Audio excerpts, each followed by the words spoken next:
Neste vídeo eu vou falar com você sobre a diferença que existe entre pulso central e pulso periférico e quando checar e como checar cada um deles. Essa é uma dúvida que surge muito frequentemente e eu tenho certeza que você já viu alguém no momento de uma suspeita de parada cardiorrespiratória checar, por exemplo, o pulso radial. E é claro que checar o pulso radial não vai trazer neste momento a informação que nós precisamos para tomar uma atitude, uma conduta. Então, a checagem de pulso, tanto no suporte básico de vida quanto no suporte avançado de vida, ela serve única e exclusivamente para guiar a sua conduta. Então, sempre que você pensar, quando eu checar esse pulso, se eu encontrar alguma coisa, isso vai mudar a minha conduta? Se houver uma possibilidade de mudar a sua conduta, então existe sim a necessidade de checar o pulso. Porém, existem situações, como por exemplo a checagem de pulso periférico numa suspeita de parada cardiorrespiratória, que podem lhe trazer uma informação valiosa, claro, a ausência de pulso periférico, no caso, vai ser uma informação valiosa, mas porém que não será suficiente para ditar a sua conduta, porque nesse caso a sua conduta seria compressões cardíacas, mas a ausência de pulso periférico não indica a compressão cardíaca, e sim a ausência de pulso central. Então nesse caso você teria que fazer um segundo passo, que seria checar o pulso central para aí determinar a sua conduta. Então nesse caso seria uma perda de tempo checar o pulso periférico antes. Então vamos agora definir o que é pulso periférico, o que é pulso central, e eu vou dizer para você em que situações no atendimento pré-hospitalar você deve checar o pulso periférico, em que situações você deve checar o pulso central. Bom, primeiramente o pulso central, ele se define pelo fato de você estar checando se existe presença de pulso nos grandes vasos que tem uma relação direta com o coração. Então estamos falando aí de artérias carótidas, estamos falando de artéria braquial, quando nós estamos falando principalmente de lactentes. Existe também a artéria femoral. Então, esses vasos, que são vasos calibrosos e que não sofreram tantas ramificações antes, após ter saído do coração, então nós consideramos esses vasos os vasos centrais. E a tendência é que num choque, por exemplo, o organismo, através dos mecanismos compensatórios, venha a subtrair sangue das extremidades, já que pele, osso, músculo tem uma tolerância à isquemia maior do que certos órgãos nobres, como por exemplo, coração, cérebro, pulmões. Então nesse caso, no choque, o corpo, com o mecanismo de proteção, vai fazer uma vasoconstricção periférica e assim manter o sangue presente na grande circulação, na circulação dos grandes vasos, ou seja, chegando sangue no cérebro, no coração e no pulmão.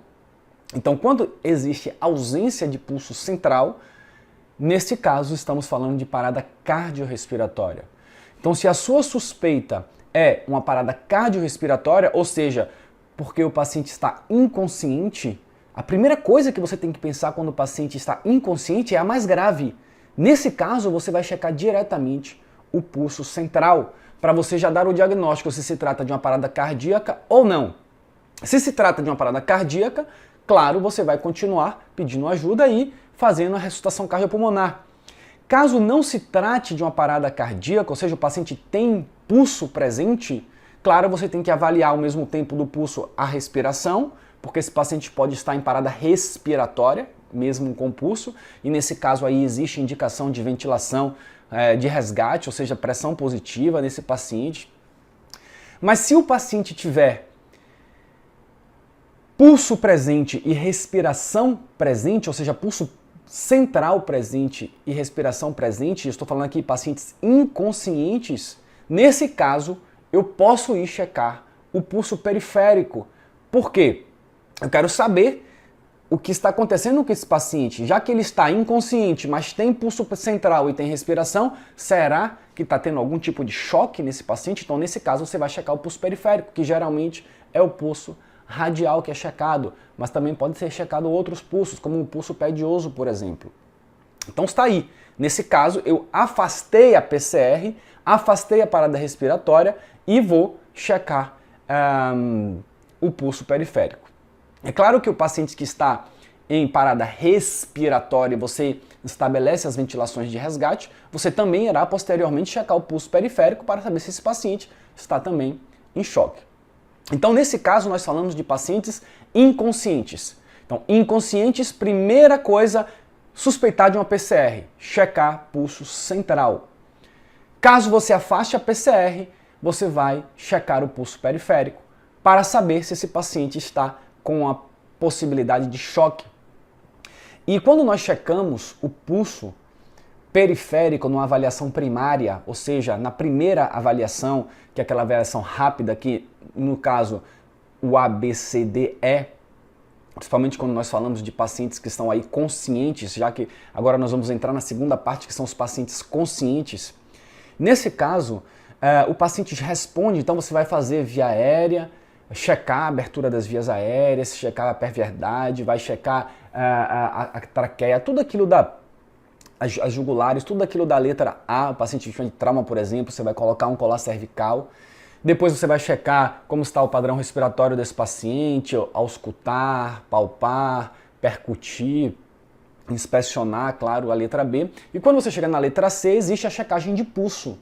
Só que essa checagem de pulso da letra C de um protocolo ABCDE é o pulso periférico, porque o paciente está consciente. Se ele não tivesse pulso central, ele não estaria consciente. Então eu quero saber qual é o estado circulatório desse paciente. É um paciente que está com a circulação normal ou está talvez hipotenso, num choque. Então você vai checar para encontrar essa informação se há suspeita de choque ou não. Nós sabemos que existem diversos tipos de choques, choques cardiogênicos, choques distributivos, não é? Como choque séptico, anafilático, choques hipovolêmicos, choque neurogênico. Então, até caberia depois um vídeo, uma aula para a gente discutir um pouquinho os tipos de choque.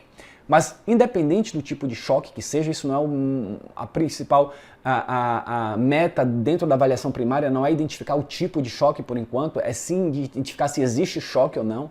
E para isso, é checado o pulso periférico. E o pulso periférico, preferencialmente o pulso radial, checar bilateral, os dois ao mesmo tempo, até porque algumas patologias fazem com que exista uma assimetria de pulso, ou seja, existe pulso de um lado e não existe do outro, isso é estranho. Também em casos de fraturas, pode ser que no lado da fratura não tenha pulso por uma compressão de algum vaso. Então é importante checar sempre os dois lados e checar a simetria dos pulsos. Checar se o pulso está cheio, ou seja, ele pode estar cheio ou filiforme. Cheio é normal, filiforme é que tem pouco sangue chegando.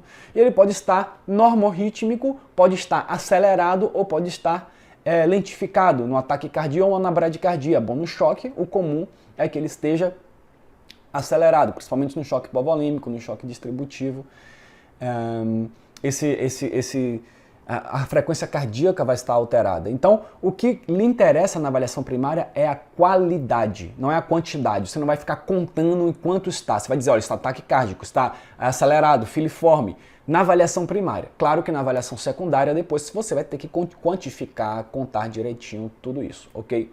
Então, basicamente, esse vídeo foi para lhe dizer que existe pulso central, pulso periférico, cada um deve ser checado quando tiver indicação de ser checado. O pulso central tem a indicação de ser checado quando o paciente está inconsciente e que você tem uma suspeita de PCR. Então a primeira coisa que você checa é o pulso central. Caso esse paciente tenha pulso central, ou seja, não é uma PCR, você irá checar posteriormente o pulso periférico para saber se esse paciente está em choque circulatório. Então está aí. Agora, se você atende um paciente que está consciente, seja vítima de um trauma ou de uma intoxicação ou de qualquer outra situação, mas você percebe que esse paciente está precisando de um atendimento, é um paciente que tem uma demanda para você, claro que na sua avaliação primária, no seu ABCDE, tanto clínico quanto de trauma, você irá na letra C checar o pulso inicialmente, focando na qualidade. Cheio ou filiforme, rítmico ou acelerado. Basicamente são essas perguntas que você se faz inicialmente. Então esse vídeo foi para falar para você sobre essa diferença. Eu sei que tinha muitas dúvidas. Se tiver alguma dúvida ainda em relação a pulso, quando checar, quando não checar, que tipo de pulso, coloca aqui nos comentários que aí a gente vai interagindo. Eu vou respondendo aqui essas perguntas. Ok? Além disso, Você pode aqui acima do vídeo ou abaixo desse vídeo baixar o e-book Como se tornar um instrutor de suporte básico de vida. Então nesse e-book eu falo sobre 2 caminhos, American Heart Association e BRAP, que são os caminhos que eu atuei ou eu atuo como instrutor de suporte básico de vida. Então está lá o passo a passo para como você se tornar instrutor, caso você seja um profissional de saúde, um profissional de APH ou um estudante por essas áreas. E eu lhe vejo no próximo vídeo. Um grande abraço, até lá!